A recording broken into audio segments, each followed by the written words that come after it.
Uburengeti n'ibifungurwa nivyo umwe wese muri iyo miryango itandatu yagiye aronswa n'abagira neza. Iyo mfashanyo yatanzwe n'ishirahamwe Compassion for Children and Bible Study Ministry. Abo bavyeyi rero bakaba bakengurutse iyo mfashanyo, ku bwabo ije kubakura habi. Turashimye cyane, murakoze kubufasha muduhaye. Twari turi hano twishwe n'imbeho nyinshi cyane, imvura itunyagirira hanze, turonse ibyo kwifuka, turonse n'ibifungurwa aba mama bavyaye bose bararose nico gufata.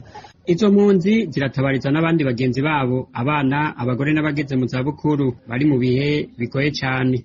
Hari abatama n'abatamakazi bageze mu zabukuru batagira nabo nyene aho bakika umusaya, turi mu kibuga hanze nabo merewe nabi, n'abagwayi ntibagira aho baja kwa muganga, ntibagira n'ikibagarukirako. Twifuza ko mwese uruka ngaha mukaturaba, mukongera mukadufasha, mukaraba naho hantu turi tugorewe. Umwe mu bagira neza bo mw'ishirahamwe Compassion for Children and Bible Study Ministry adashima ko izina ryiwe rivugwa, avuga ko ubuzima Abarundi babayemwo butabereye kiremwa muntu, asaba HCR kubagarukirako. C'est vraiment terrible. Si vous regardez comment c'est... Birababaje cyane uravye ingene babayeho. Amakongere gufata kumwe impunzi. Uravye ingene abakongomani bafashwe neza, ukaraba n'abarundi uko batereranywe, biratangaje. Ariko sindiko ndabategeka ivyo bakora kuko n'uburenganzira bwabo. Gusa sinzi igituma abarundi bararahanze ku kibuga kandi ntibaronke imfashanyo. Ku vy'ukuri ndumiwe. Le Burundi sur terrain sans aucune assistance. Vraiment, je manque quoi dire.